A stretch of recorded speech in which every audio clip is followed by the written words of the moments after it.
प्रसादम देख शीश अखंड तुम्हारो हुए सुख धामी अखंड तुम्हारे हुए सुख धामी पूर्ण प्रकाश भयो उर्मे पूर्ण प्रकाश भयो हिम द्वैत गयो लखी एक ललामी द्वैत भयो एक ललामी सद्गुण कुंज खिले मन मानस सद्गुण कुंज खिले मन मानस कर्मोलोक दुरे भवगामी कर्मलोक दुरे भवगामी आत्म रूप विराज रहे आत्म रूप विराज रहे गुरुदेव को बारंबार नमामि गुरुदेव को बारंबार नमामि गुरुदेव को बारंबार नमामि गुरुदेव को बारंबार नमामि ब्रह्मचर्य प्रति स्वखंड धृति सुकृति सन्मार्ग किए जिन तय प्रकृति से परे विकृति को हरे संसति संताप किए जिन क्षय जगती में जितेंद्र करी जागृति निर्मल सद ज्ञान दियो निर्भय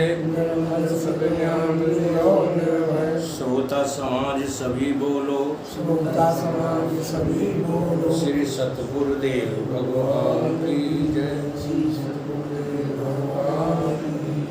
श्री सतगुरुदेव भगवान की जय विचार सागर ग्रंथ का विचार चल रहा है। द्वितीय तरंग में दोहा नंबर 5। पूर्व पक्षी कहते हैं कि जीव ब्रह्म की एकता बने नहीं। वेदांत का सिद्धांत क्या है? जीवो ब्रह्मो न परा। जीव और ब्रह्म दो नहीं हैं, एक ही हैं। आत्म ब्रह्म की एकता ही जो है वेदांत का सिद्धांत है। अब ये पूर्व पक्षी कह रहा कि नहीं, जीव और ब्रह्म की एकता बन ही नहीं सकती।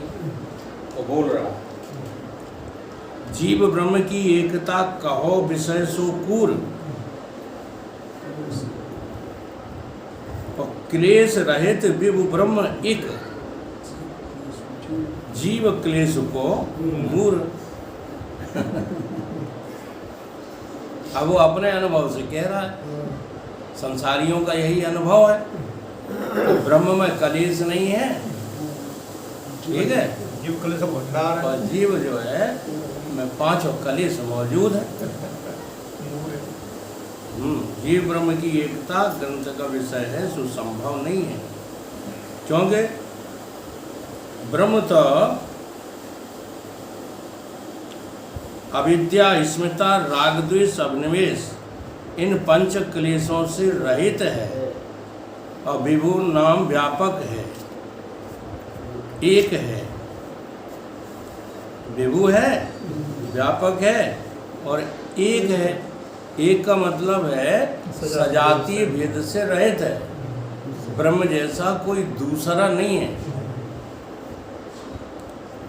ब्रह्म का सजाती ब्रह्म हो नहीं सकता कि दो ब्रह्म हो जाएंगे, एक हम ब्रह्म एक तुम ब्रह्म, तो दो ब्रह्म हो जाएंगे कि नहीं? तो ऐसा नहीं है। और जीव विषय ये पांचों कलेश हैं, और जीव व्यापक भी नहीं है। हर शरीर में जीव एक पृथक अस्तित्व में है। हाँ, तुम्हें लगता है कि जो हम हैं सो तुम हो। जैसे तुमको काटे हैं तो तुम्हारे दर्द होगा कि हमारे? बताओ। अभी ब्लेड लग जाए तो दर्द किसको होगा? जिसको लगा है, हमको तो नहीं होगा। इससे सिद्ध होता है कि जीवत तो हमारा अलग, हमारा अलग, उनका अलग। जितने हैं संसार में जीव प्राणी, सबका जीव अलग अलग है। जीव नाना है, काहे थे?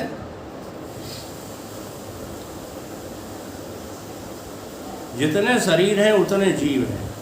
जो सर्व शरीर में जीव एक होता तो एक शरीर में सुख अथवा दुख होने से सर्व शरीरों में सुख दुख होना चाहिए, ये उसका तर्क।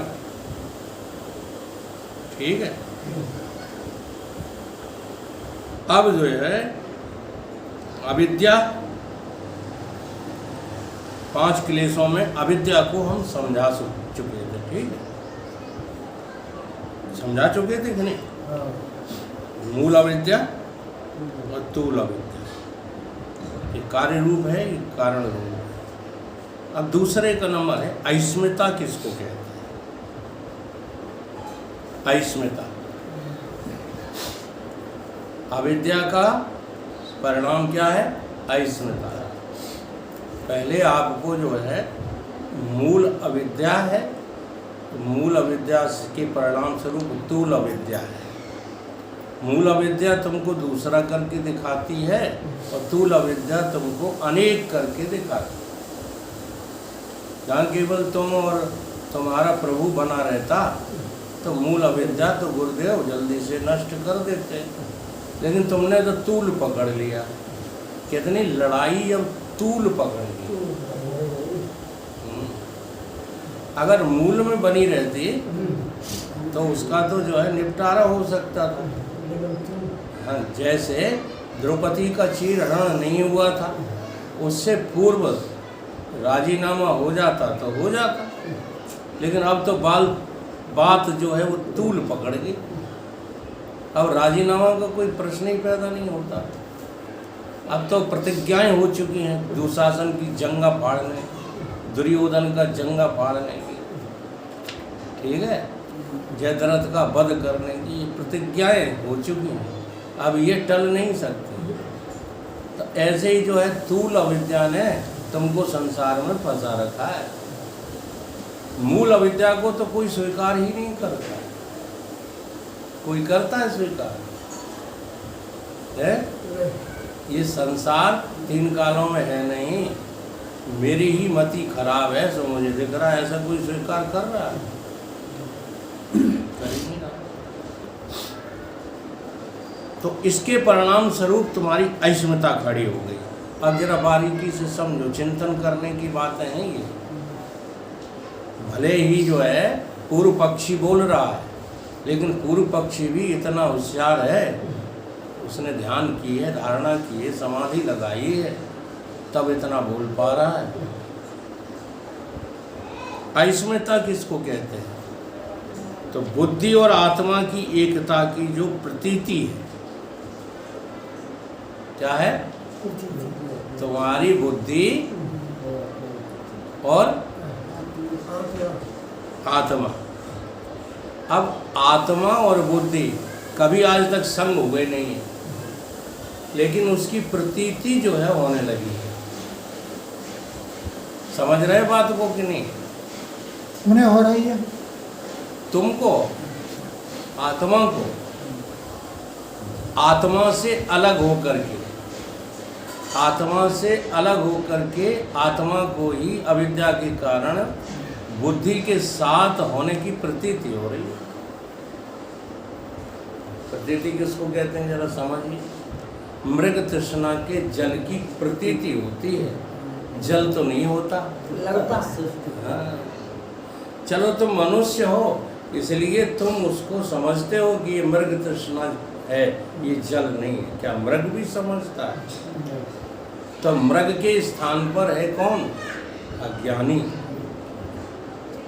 तो अज्ञानी को बिना ज्ञान के कैसे समझ में आ जाए? भ्रमवश कस्तूरी ढूंढ फिरो मृग बनवा है, और ढूंढ ढूंढ जब हारो है तब निज में ही तो पायो। ऐसे ही परीक्ष लोकान कर्मचितान ब्राह्मणो निर्वेद माया न अस्ति अकृतः कृते।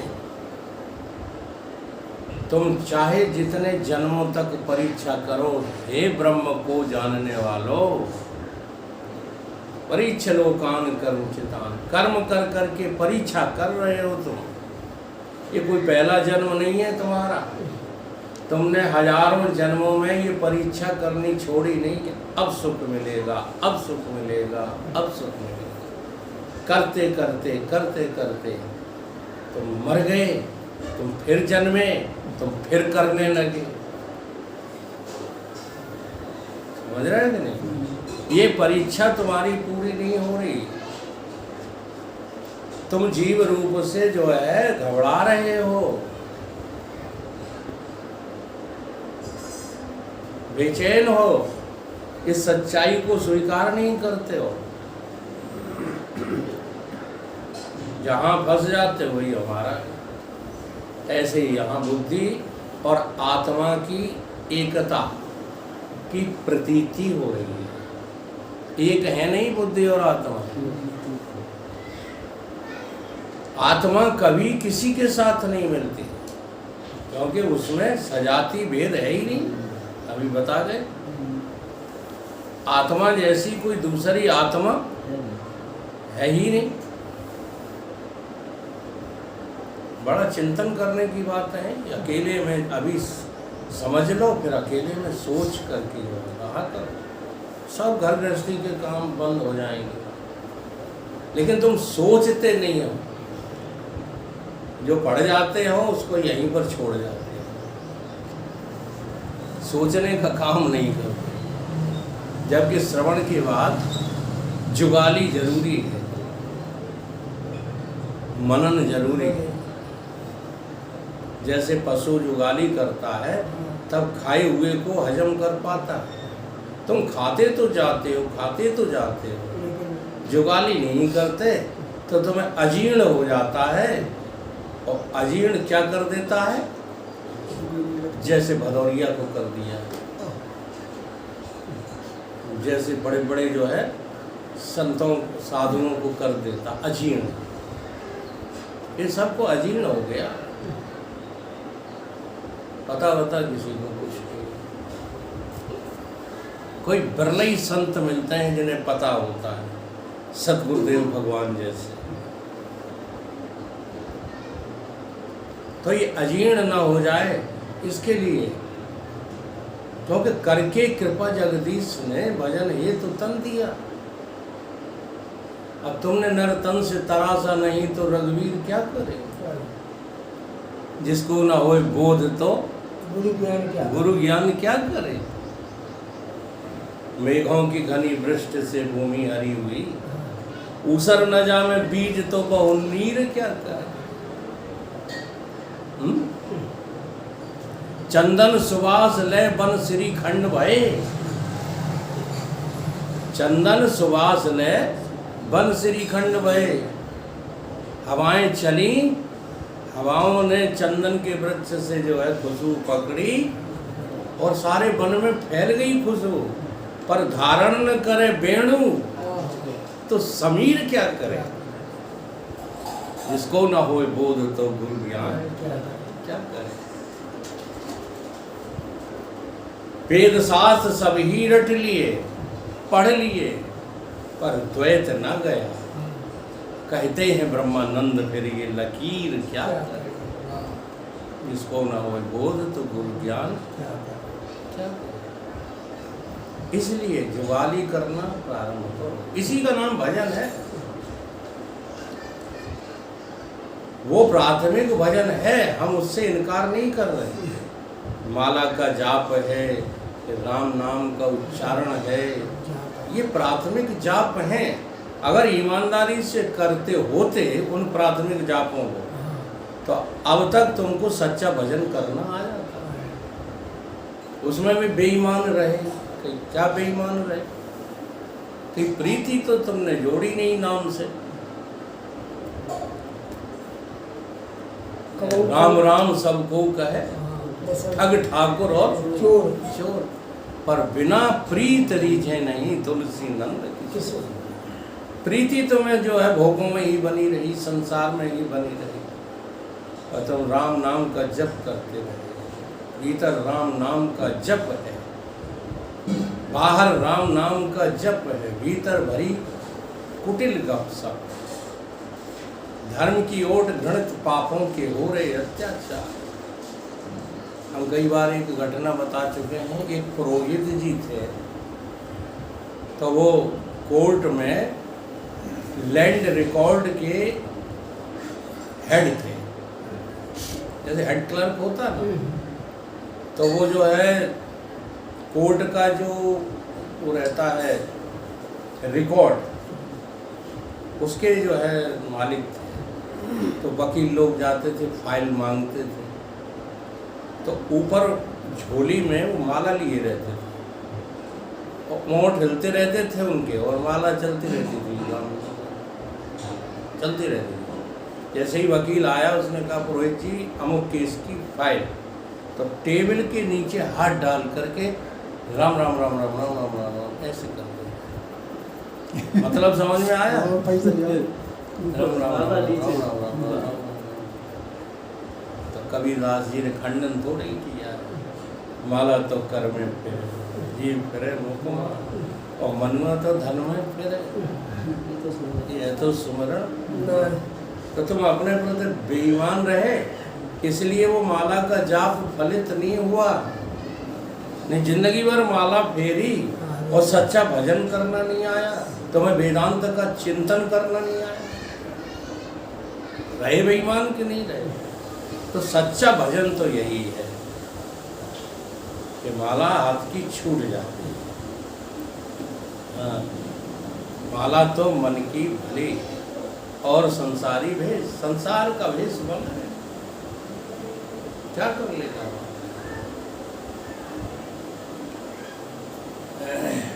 तो तुम्हें अस्मिता की परिभाषा समझ में आई?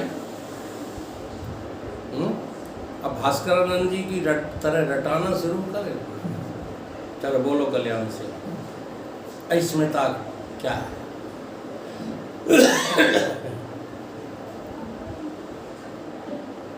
बोलो।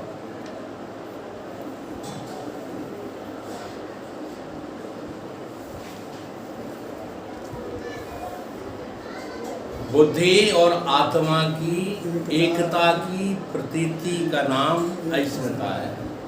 चल बोलो अपने मुंह से। बुद्धि और आत्मा की एकता की जो प्रतीति वो है। पढ़े के ना बोलो, देखो हमारी तरफ देखो, इधर हम बोल रहे हैं।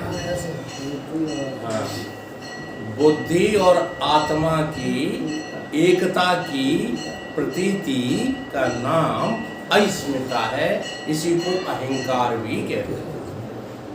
अब बोलिएगा। बुद्धि और आत्मा की एकता की अस्मिता प्रतीति प्रतीति अस्मिता है, का नाम अस्मिता, और इसी को अहंकार अहंकार कहते हैं। चलो बोलो यादव जी। बुद्धि और आत्मा की एकता की प्रतीति का नाम अस्मिता है, इसी को अहंकार भी कहते हैं। अरे कुशवाहा जी बोलो, देख के नहीं बोलो, ऊपर मुंह करके बोलो। बुद्धि और आत्मा की एकता की प्रतीक को ही मैं अस्मिता कहते हैं, इसी का नाम अहंकार। अब इसको तो अनुभव बना लो।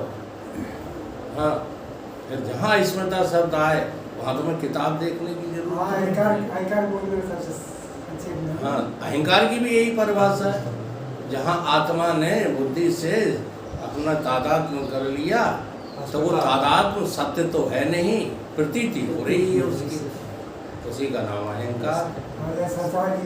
बोलो जगदीश।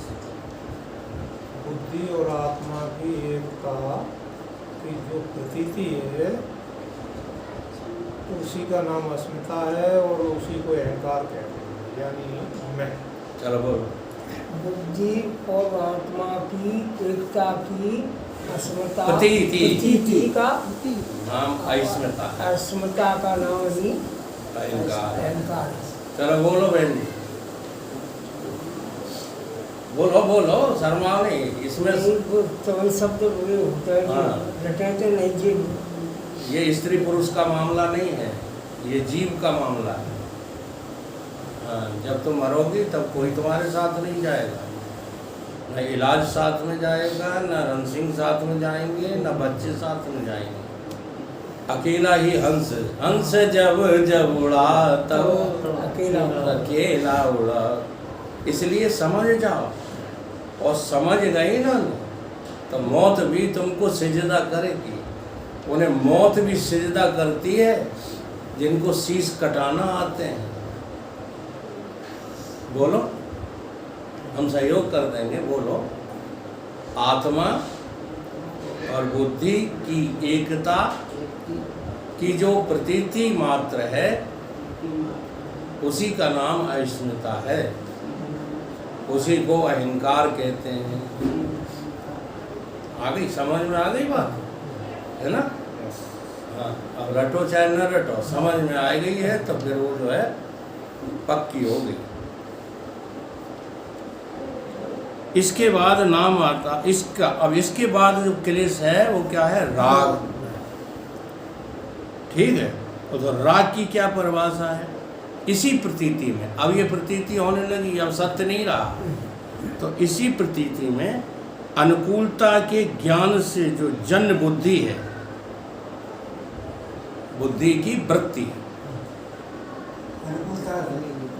अनुकूलता के ज्ञान से जन्य, हाँ, जो बुद्धि वृत्ति है वो राग है। इसी प्रतीति में, हाँ, इसी प्रतीति में अनुकूलता से जो ज्ञान तुमको लग रहा है, जो तुम्हारी बुद्धि की वृत्ति बन गई है, किसमें? प्रतीति में। प्रतीति माने नकली, इसमें है कुछ नहीं, लेकिन यहाँ अनुकूलता लगने लगी। वो ज्ञान कैसा है? बुद्धिजन ज्ञान है, और उस ज्ञान को अनुकूलता लगने लगी। इस अनुकूलता का नाम क्या है? राग। इसी को आप जो है मोह कह सकते हैं। जो राग है वही मोह है। तो क्या परिभाषा हुई राग की? होने वाली प्रतीति में जो बुद्धि की वृत्ति का ज्ञान है, अनुकूलता ग्रहण करता, उसका नाम राग। ठीक है, अब हर चीज़ नहीं बुलवाते, नहीं, बहुत टाइम लगेगा। इसको राग कहते हैं। प्रतिकूल वस्तु के ज्ञान से जन्य जो बुद्धि है, बुद्धि वृत्ति है, उसे द्वेष कहते हैं। जहाँ अस्मिता आपका अहंकार खड़ा हुआ, अब इस अहंकार को जहाँ अनुकूलता दिखी वो तो राग हो गया, और जहाँ प्रतिकूलता दिखी वो द्वेष हो गया। इसी को कहते हैं। पनिया ने मिठाई दी, हंस रहे थे, और भंगी ने लात दी तो रो रहे थे। इसी को तो कहते हैं। अप्रोक्ष ज्ञान में वैसे ही आवे कि राग उसे कह देगा, हाँ अब उसके बिना मैं नहीं रह सकता, जाहो राग है, और फिर उसी से द्वेष हो गया, तो वो अनुकूलता ही तो है। अनुकूल सुख देता है, प्रतिकूल दुख देता है। अनुकूल तुम्हें जो है मोह में फंसाता है, और प्रतिकूलता तुम्हें मोह से हटाता है। हाँ, है थोड़े अस्मिता है। ये अस्मिता क्या है? मात्र प्रतीति है। अहंकार तुम्हारा क्या है? मात्र प्रतीत हो रहा है। जो मैं तन से निकल रहा है, ये मैं इस तन से न्यारा है, और तुमने इस मन को तन सहित जो है मैं करके कहा है। तो मुझे इसकी स्फुरणा होती है या स्फुरणा कहाँ हुई? आप आत्मा को भूल गए। आत्मा के अज्ञान से जो मैं खड़ी है, हाँ, अविद्या उसी का नाम तो है। अविद्यमान जो विद्यमान था उसको ही तुमने विस्मृति कर दी। ठीक है, हाँ। अब उस जो है विद्यमान को तुमने नहीं समझा मैं करके, तो कोई दूसरा मैं तो खड़ा होगा ही होगा। जहाँ तुम अपने को भूले वहाँ कोई दूसरा तो खड़ा हो जाएगा। जैसे भांग पीने वाला अपने को भूल जाता है।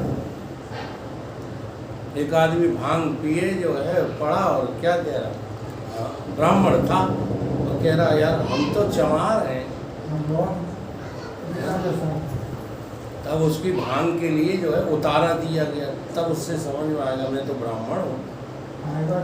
तो ठीक ऐसे ही सारा संसार भांग पिए हुए, काय की अस्मिता। तो अनुकूलता से राग, प्रतिकूलता से द्वेष। अब अभिनिवेश क्या है? ये पांचवा कलेश है। मरण के भय से शरीर की रक्षा के लिए जो हम आग्रह करते रहते हैं उसका नाम अभिनिवेश है। मरण के भय से कौन है ऐसा जो कमा रहा है और मृत्यु का भय नहीं है? इस गहराई को समझो। तुम मरने के भय के कारण ही पैसा कमाने में लगे हो, और कोई बात ही नहीं। शोहरत कमाने में लगे, ये मेहनत, ये शोहरत, ये कसरत, ये सब, हाँ, इज्जत दौलत, ये तुमको बचा नहीं सकती। ये तुम्हें लगता है। मुझे एक बार मरण के भय से, हाँ, मरण के भय से, मरने के भय से तुम इस शरीर की रक्षा के लिए जिन कार्यों में लगे पड़े हो, सारे कार्य दुनिया के अच्छे या बुरे, सब अभिनिवेश है। अब जरा ध्यान दो, अभिनिवेश का कारण क्या है? रागद्वेष। अभिनिवेश कार्य है तो रागद्वेष कारण है। रागद्वेष कार्य है तो अस्मिता कारण है। अस्मिता कार्य है तो अविद्या कारण है। अविद्या ही मूल मानने चलते जा रहे हैं। मूल अविद्या। अगर मूल अविद्या कट गई तो देखो पहले नहीं कटेगी। बेईमान लोग वेदांत जो पढ़ाते हैं वो इसी तरह का पढ़ाते हैं, और बेईमान श्रोता उनको जल्दी जो है रट लेता है। जैसे कल ये बात आई थी, भारत ने जो है वहाँ संडे को यही तो कहा था, जब इन्होंने गीत गाया कि ना हम किसी के न कोई हमारा। ये है सच्चा भजन। यहाँ से भजन की प्रारंभिकता है। जल्दी जल्दी भाव बनाओ, हम किसी के नहीं हैं, कोई हमारा नहीं। अगर ये नहीं बन रहा है भाई तो तुम बेईमान हो, तुमसे बड़ा कोई बेईमान नहीं है। अब उसने क्या कहा कि कहीं जाके विपरीत बोल दें तो का घाटा, उन्हें क्या बोलोगे कि हम हैं सभी के, सभी और हमारे। सभी हैं हमारे। हाँ। इसमें बहुत बड़ा घाटा है, क्योंकि ये तो केवल ब्रह्मबोध को, आत्मबोध को प्राप्त जो है सिद्ध पुरुष ही बोल सकता है। क्यों? क्योंकि उसको ये पता है कि सर्व नाम की कोई चीज है ही नहीं। मैं ही हूँ सब कुछ। नहीं जी, उन सब तो कौन लड़का आज ये ऐसा करते हो? हाँ जी। तो साधना कौन सी करना चाहिए? निषेध वाली साधना करनी चाहिए। विधि वाली साधना तो बोध के उपरांत मौज लेने के लिए है। हाँ, वो सोते आ जाते हैं। वो तो अपने आप है। सामने दुश्मन भी खड़ा होगा। हम आज की ही घटना बताया आपको। आज हम बाल बनवा रहे थे, तो वो हमारे भतीजे साहब हैं, बहुत विरोध में रहते हैं, चुनाव के विरोध में। नाव की दुकान पर आए, नगुआ कितनी देर लगेगी? और देखो तो बेचारा नाव है, क्या कहे। लेकिन वो सब हमको संकेत किया जा रहा, हम अपने में चले गए। हमको अब जो है रवि दिखाई नहीं दे रहे। पागल तो नहीं हो गए हम? नहीं, आप अपने में खोए थे। हाँ, भले वो हमें पागल समझता रहे, लेकिन हम अपने में डूब वो हमें डरपोक समझता रहे, लेकिन हम तो अपने में चले गए। और जब अपने में झांक करके देखे तो कहने वाला भी तो हम ही हैं, कोई और है क्या? इसे बोध कहते हैं। अगर ऐसा नहीं है जब तक, तब तक नाटकबाजी मत करो। ब्रह्म होने की नाटकबाजी मत करो। या ब्रह्म बने रहोगे तुरंत जो है हथियार खींच जाएंगे। ईमानदारी मुक्ति है भी सुना। अब ये बात पैदा होती है, तर्क हैं इसमें बहुत बड़े बड़े, कि अगर तुम्हारे राष्ट्र में कोई घुसता चला आ रहा, तुम्हारे घर में जो है कोई वही दुश्मन जिसको तुमने बाहर अभी सहन किया था,